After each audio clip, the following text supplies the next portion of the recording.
and welcome to another This is the Music Meets podcast. This week, we are joined by Harry from the Rotanas, who are the most exciting band to come out of Wales in a generation. They've just released their third single, 2021, Get the Call, to critical and fans' acclaim. Harry, thanks very much for coming on, mate. How's things going in the world of the Rotanas? Yeah, very well, very well. The new single's out. It's doing all right. It was a bit of a change of in kind of sound for us. I think our sound grew a lot with this, so I think it was a little bit different of a release. So I think our audience might change a little bit now, but I think the world of the Rotanas is it's pretty bloody good right now, which is it's all right. Great stuff. Good to hear that. So, obviously, you just mentioned there. Obviously, there's a slightly different sound going on with Get the Call. You sort of got a bit of you still got your classic Britpop sound in there, but you also got sort of a bit shoegazing, maybe a bit sort of psychedelic in there. So, was that a conscious decision to sort of change tact, or did it just sort of happen naturally with the the writing of that particular song? Yeah, no, absolutely, man. It was a very conscious decision. We recently had Aaron. Well, I say recently now. He's been in the band a while. He still hasn't gigged with us. So, had Aaron join the band, obviously because of lockdown and stuff. And he comes from a very shoegazy background.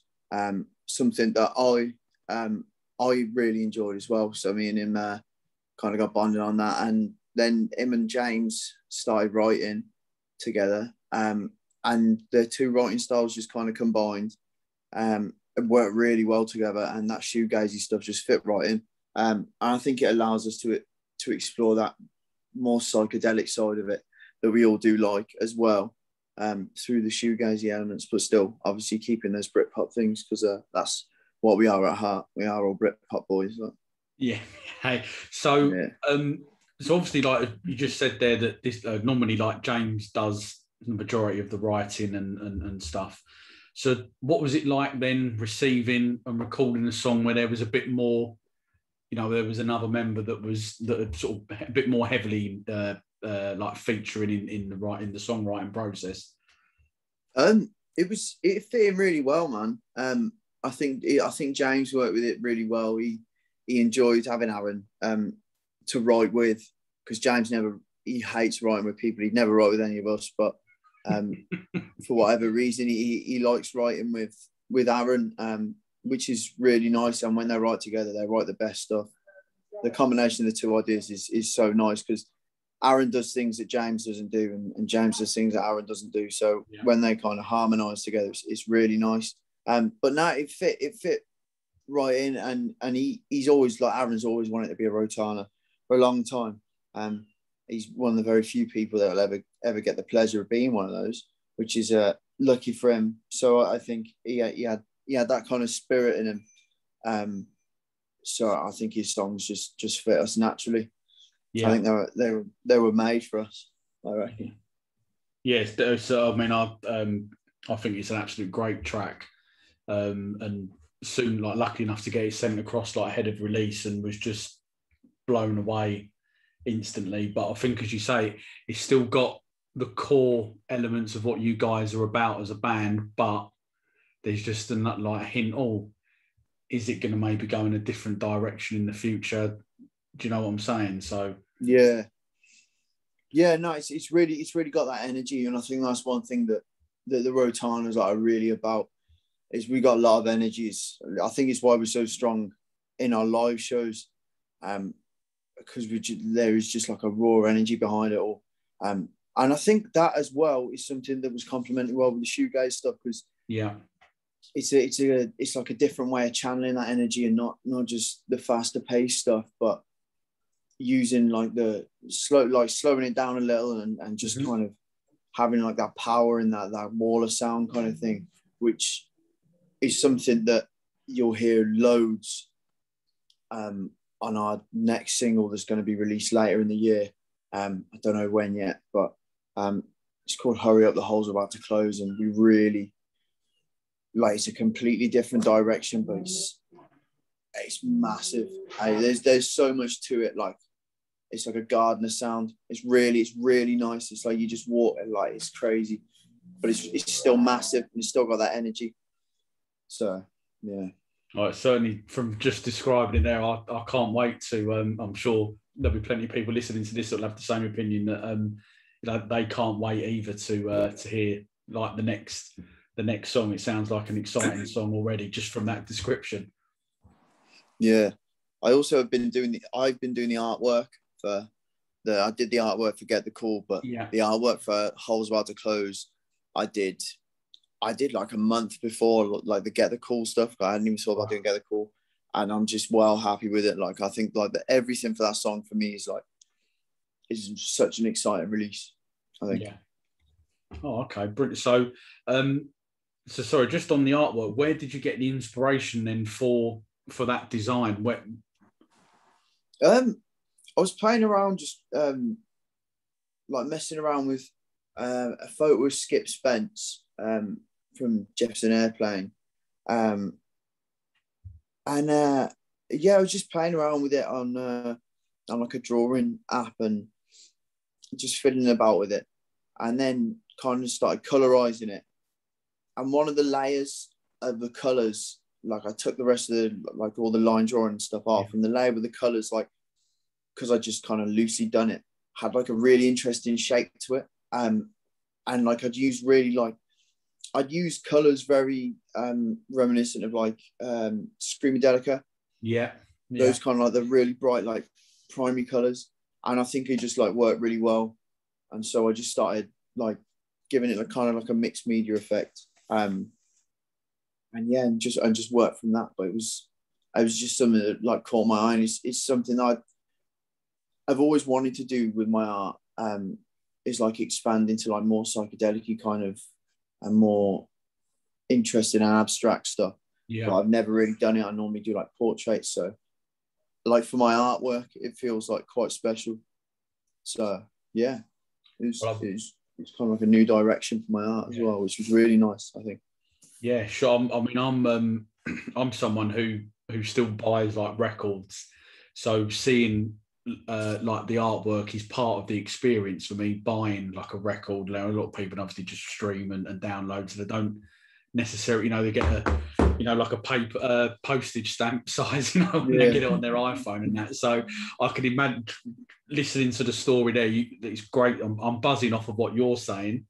About how you got to it and listening to it, but also as well sort of imagining what it might look on a like a vinyl or something like that in the future would, and I think that's good that you like personally, but also as well as a band, are actually prepared to sort of go that little bit extra, if that makes sense, rather than just a band name and song title. It's a bit same all. Yeah, I think you are right.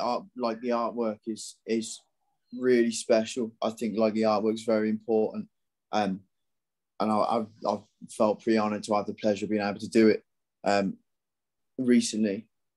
But yeah, like I think it's something that really like ties into the song. Do you know what I mean? It does make buying vinyl a lot more special, as expensive as vinyl is. But I mean, there's a lot of really good artwork out there, so you get two for the price of one, kind of thing. We have also just ordered merch, which has also got more artwork by me on it, it looks really wicked. So we'll have merch out soon for people who want to buy that and help us pay for things. I'm sure there will be plenty, and I'll probably be one of them, I would imagine. So Spinner, one of your most recent singles, obviously reached the top of the Dutch indie charts compiled by Indie XL. So how did you find out about that? And I mean, what was your reaction? Was there a party thrown as much as you could have done, I guess, with lockdown? It was weird, man. It was kind of baffling because I haven't got a clue what it means. Like, you know what I mean? I don't know. Like, is that crazy? Like, it seems pretty mad. Like, to be able to say it, but I think we just found out. Like, we just got tagged in something on Facebook. Like I remember just getting a Facebook notification. It was like, "Oh, Indie XL tagged you in something." It's like, "Oh, have a look at this then. And you click on it and it's like, oh, you're number one in like the Dutch indie charts. Like, what's going on? What? I didn't know we had any fans in like, do you know what I mean? I didn't know we had any Dutch fans. So. Yeah. Oh, wow, right.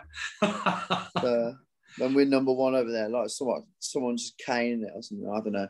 But now it's class, man. You appreciate it. Like this, someone's enjoying your music somewhere, which is that's what it's about, isn't it? So yeah, definitely. So with that in mind, with the radio, do you feel then that radio is still like an important outlet for promoting your music, especially when you consider sort of like the opportunities, you know, that you can get, as we've mentioned before, like through streaming and like a wider sort of you know, social media aspects of it as well?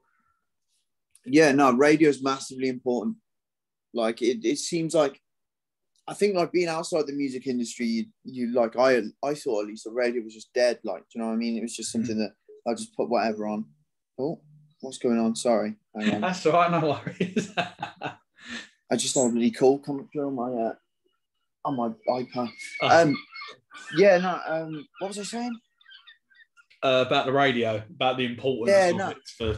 Yeah, I kind of thought radio was, you know, dead. Like I never really listened to radio outside of being in the music industry. But then since being in, like it's so important. It literally is like the be all and the end all kind of thing for bands. Like no band that's got anywhere has not been on the radio. Yeah. And it just gives you like, it gives you so much exposure that you can't get anywhere else. Mm-hmm. And it's free. Do you know what I mean? Like, yeah, like you can't get that exposure unless you pay for it, really, or like it costs to travel around the country. But radio is all over the country. Do you know what I mean? So it just gets your music out there. It's wicked. And if you got PRS, it's another source of income. Getting good radio play gets you a little bit of income, and like income sources for bands are like, especially up and coming bands, so important, man. Mm-hmm. Yeah, no, definitely. It's good. It's good to hear that, actually, because I mean, I'm not going to lie, I don't probably listen to it as much as what I should do, and if it is, it's mainstream. So sort of the opportunities to hear bands like yourself on like certainly on the mainstream, you know, like XFL, or no, it's not called that anymore, was it Radio X or whatever it is these days? So I think it is. I agree with you. Actually, it is important. I think to try and get that outlet, you know, that as another outlet for your music to be out there. Do you know what I mean? So. Yeah, good, great to hear that, actually. So, you've released 6 singles, haven't you, now to date? What has been your personal favourite? Personal favourite, I think to be honest, at the minute, Get the Call is my personal favourite because it's like we've expanded the music, and just because it's the kind of the start of this new journey. I think up until Get the Call, Morphine was an important release to me, but that's because it's my best mate's favourite song. So it's kind of why I wanted to do it. So that was kind of important to me. But I think Spinner, up until that, is like my favourite. Spinner's a wicked tune. It's really cool. But yeah, I'd say Get the Call just because it's a start of where the Rotanas have got to. Do you know what I mean? I think it's head and shoulders above what we were doing. Not necessarily the quality of the song, but our ability in the studio. I think that's and our willingness to explore and expand and do things we normally wouldn't.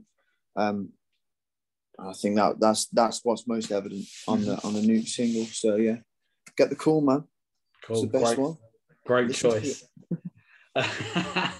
So, for someone who hasn't heard of the band before, how would you describe the band's sound to them?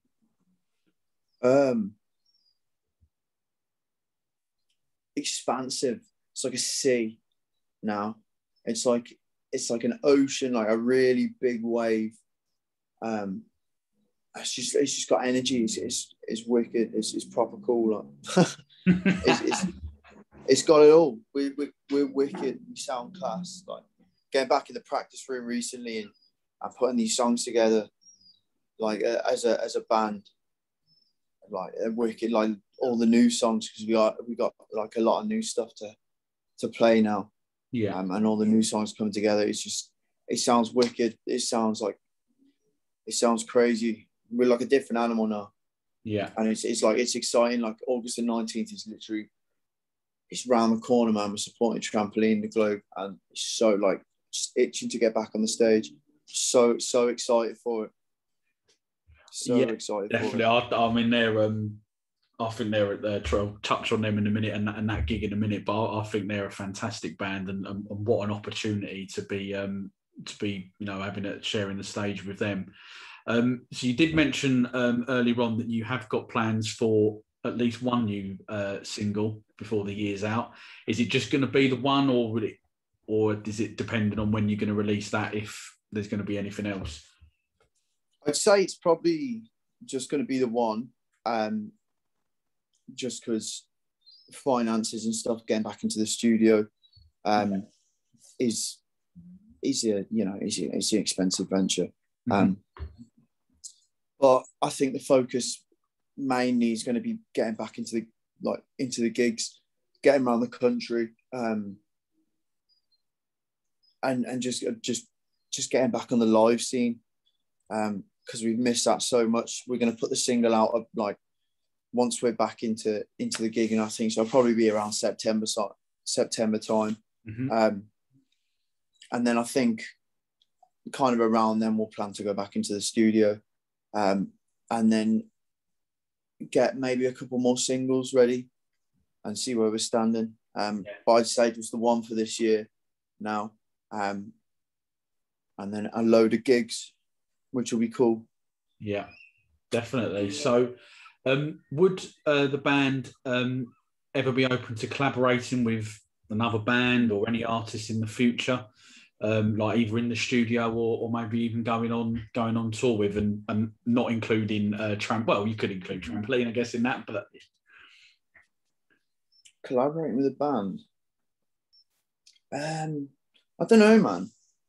It's an interesting one, isn't it? I mean, there's people that like I personally would enjoy to, perform with. In terms of like collaborating for band stuff, I don't know. I'm certainly open to the idea, but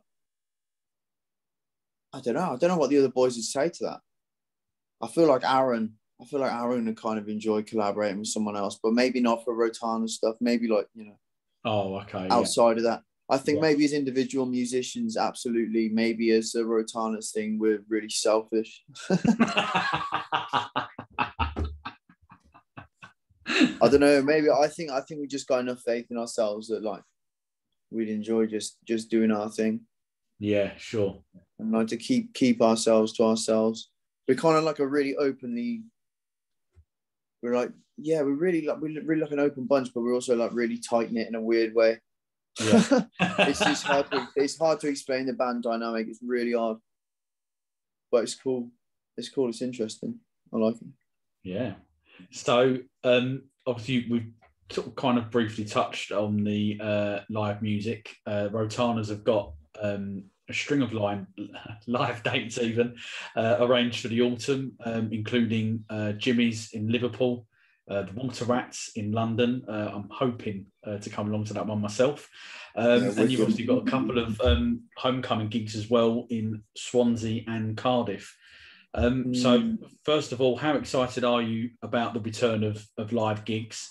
What can people expect who are coming along to the gigs?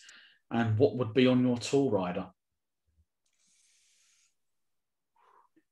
What can we expect from the live gigs? It's going to be nuts. There's just going to be so much energy, and you're going to get to hear like wicked music, and they're cheap as anything. A class night, like it's just going to be wicked. It's going to be awesome. Like I think our sound's like better than it's ever been, and I think our ability on stage has always been strong. And I think there's a lot of people that can attest to that. I don't think that's a too cocky a thing to say. Yeah, I think a lot of people would agree that we've got a massive live energy. There's nothing like a Rotanas show, so yeah, people should definitely come along. And what would be on my tour rider? Mad, like rum and cigarettes. Yeah, that's kind of, yeah. That'd be sound like rum, cigarettes, and maybe some like Mr. Kipling lemon slices. Yeah. Love it. Absolutely love it. So, obviously, before your own gigs, I think you said it was August the 19th, isn't it? You're supporting Trampoline. Yeah, man. Are a fantastic band. So, how did that opportunity come about? We just, I think it was this feeling helped us out with that. Yeah. They pushed for us to get that support, which is very kind of them, and we do appreciate that.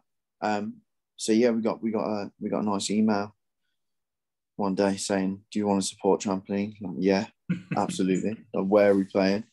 Give me all the gigs you can, and we'll show everyone in the room that we're fucking class. Like, Yeah, no, definitely, no, I love it. I think that's great. Definitely, you know, that's what it's for, isn't it? You know, I don't know, not sure what size the venue is, but what a great opportunity. I'm guessing would that probably be one of the biggest gigs you've had so far? Nah, oh no, like yeah, it's bigger than our average gig. Do you know what I mean? Like, Yeah, it's like a better opportunity. But like we supported Black Grape before at Tram Shed, which is it's 1,000 cap. Done Isle of Wight as well. That was pretty mental. Oh, of course, yeah. I mean, it wasn't like the whole Isle of Wight was watching us, but we played at Isle of Wight Festival, and there's not a lot of people that can say that. So that's no, I think that's one of the more sought after festivals. I think, to be fair, the Isle of Wight one. I think. Yeah, it's cool. It's cool. It does seem a little bit like a family festival now. Like, oh, really? Yeah, I'm sure if we have a headline, it won't be so family friendly. No, I don't think it would be either. So, so we've done the gig, and you've mentioned before what's on your tour rider, some nice rum there. So, what's going to be your go-to karaoke song? Go-to karaoke song. I don't know. That's a mad question. I never do karaoke really. I don't know. Oh, if I was doing karaoke, I'd definitely be really pissed up. So it'd probably end up being something like Oasis. Yeah. Like, it'd have to be. But no, I'm not talking Wonderwall. I'd probably end up doing something like Gas Panic or. Wow. No, I don't know. Like I'll tell you what. Me and Ali would do Stop Crying Your Heart Out. Good song. That's like good our song, thing. man. Yeah, we do that. Topless. Yeah. One for the girls. I don't know. So the night out and the karaoke has gone a bit Pete Tong, and somehow you've ended up on a desert island, but somehow you've managed to scramble 3 albums that are going to keep you company until someone comes along and finds you. So which 3 albums are you taking?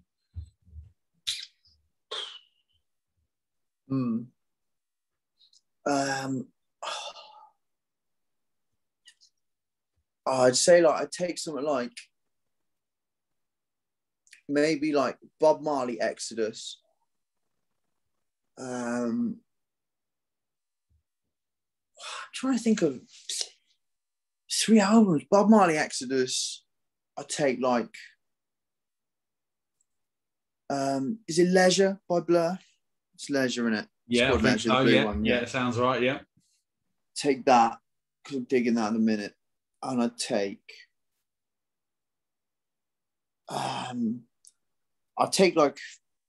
Wings, the Band on the Run EP, I reckon. Wow, I wasn't expecting the last choice, I must say.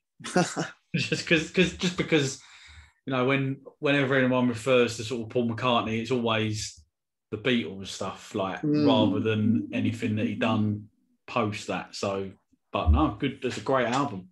Yeah, but his voice like comes out so much on those Wings albums.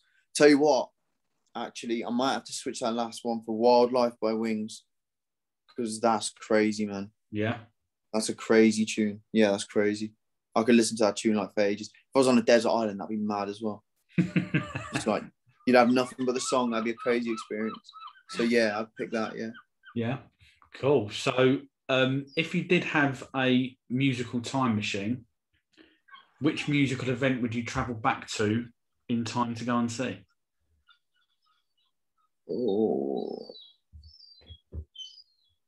Isle of Wight when Hendrix played would have been pretty cool. There's a mad crowd there. Yeah. Some crazy stuff like you like the first Woodstock.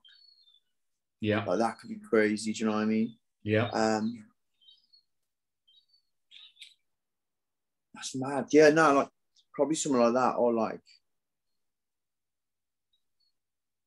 I don't know, to see like it'd also be crazy to see like some mad band like when they were like really, really tiny. Do you know what I mean? Yeah, yeah. When there's playing, like the small venues, like one man and his dog get turned up type of thing. Yeah. Or like, like you hear like these stories of like bands where like someone like from a record label like sees them for the first time. Yeah. And they just like sign them up, like see them like once, sign them up, and they're playing to no one. Like to be in the room like at that show. Yeah. Like I can't think of like any specific ones that like I'd be that like asked about, but like it'd be cool to see like, do you know what I mean? Be in that room and like feel like what that magic is like from back in the day, because like it's like the kind of story that doesn't happen now. Yeah. You know what I mean? Now it's like, oh, so and so's got a massive Instagram following, so like, do you know what I mean? Like it's not like a cool like there's some geezer like in some like smoky bar like saw us playing to 50 people and thought we were worth $1 million. Like, do you know what I mean? Like that's like it doesn't happen anymore. So like one of those moments could be cool as well. Yeah, no, definitely, I agree there. That would be pretty good. So what's the best advice that you or the band have been given? Regarding the band, what's the best advice you've been given? I don't know. We're pretty terrible with taking advice, man. We ignore a lot of people. I don't know. Best advice with a band, like just stick. I don't know. I feel like people haven't ever like really given us like mad advice for the band. I don't know, just there's not actually any advice that anyone's ever given me that sticks out. Maybe that's me being really ignorant. Is there anything like as a band that you said like, well, like this is what we want to do type of, if that make, looking at it from another. Oh yeah, man. Like there was a moment where we were all like living in Cardiff. Yeah. I dropped out of uni, and I was just like no cash, like a proper hole, like. And I said to the boys, I was just like, look, I basically have got no choice. I got to get a job like here, like a full-time job here, and like make this like a permanent thing, or I've got to move back to the Midlands, and like that's going to mean the end of the band. But I was like, I want to do the band. Like if you boys want to stick at it and like you're serious about this, then I'll basically drop everything and go foot like head first in it. Yeah, you know what I mean, like kick it with 2 feet kind of thing. And the lads were like, yeah, like we're gonna do it, like so yeah, that there was that moment where I was just like I knew the Rotanas is it for me. Yeah, I just dropped everything and got stuck in. So yeah, I think that's it. Just have faith, like keep the faith. Excellent. So what are the aspirations for the band over the sort of like next 5 years or so? Oh man, like I don't know. There's no like time frame on my aspirations. I just want to be massive. Like I think we could be massive. I think we got wicked tunes. I think like we're a decent bunch of lads. Like I think we put on a cracking live show. Like we have a laugh doing it. Like so, like I'd love to be massive. Like I think we'd all love to be massive. Sure, every musician wants to be massive, unless you're not some pretentious arse who thinks it's like, going on. It's more of a career choice because we're a cult band. Like, right, okay, that's cool. Like, do you know what I mean? Like, why would you not want everyone to know about you, for Christ's sake? Yeah. It's just like, I don't really get it. But yeah, no, I think obviously we want to be massive, but I mean, realistically, like, it'd just be really nice to be able to live off the band. Do you know what I mean? Yeah. Just make enough money to get by. Like, as long as I can pay my bills, I'm not like massively fussed. Do you know what I mean? Yeah, So yeah, if I'm sure. doing so, like, if I can pay my bills doing something I love, like, that's the dream. That's the dream. Because you got to admit, like, working a day job is rubbish, man. It sucks. like you can't like it just sucks. Like, I just want more from life than that. I've never been like a massively like money focused person. Like, I'm not asked on like being like massively rich, and like, fair enough if you are, like, it'd be cool to have loads of money, like, but it's not like a driving thing. Like, I just want to like be happy doing something that I love, and like, do you know what I mean? So that's why I'm in a band. Like, I wouldn't be in a band if I cared about money. Like, you mad? Do you know what I mean? No, definitely, I get it. I mean, that comes across how much you're passionate for the band. Yeah, man. And you know, and I think, as we've said before, like, you've got the songs, as we say, the 6 that you've released so far. They are sort of a lot of similarities there, but there are a couple that are obviously a little bit different as well. And obviously we've touched on with Get the Call, and it sounds like that you're going to be heading into a slightly different sort of direction moving forward.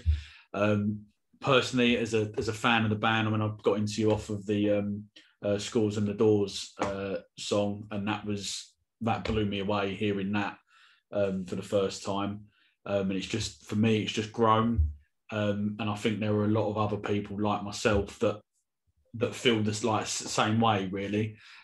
So I wish you and the rest of the Rotanas all the best in the world.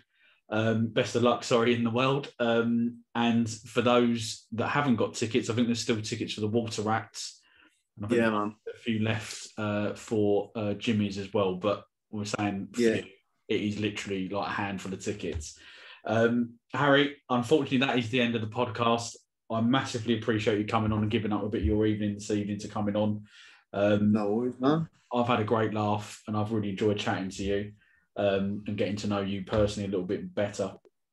As we say, Get the Call is out now on all good streaming and download platforms. For more information about the Rotanas, follow them across their social media channels at the Rotanas. Everyone else, thanks for tuning in. It would be great if you could comment, like, retweet and subscribe to our channel, social media pages and website. But more importantly, please give up 20 minutes or so of your time and listen to the Rotanas. You will not be disappointed. That's the way, man. That's the way. Thanks very much.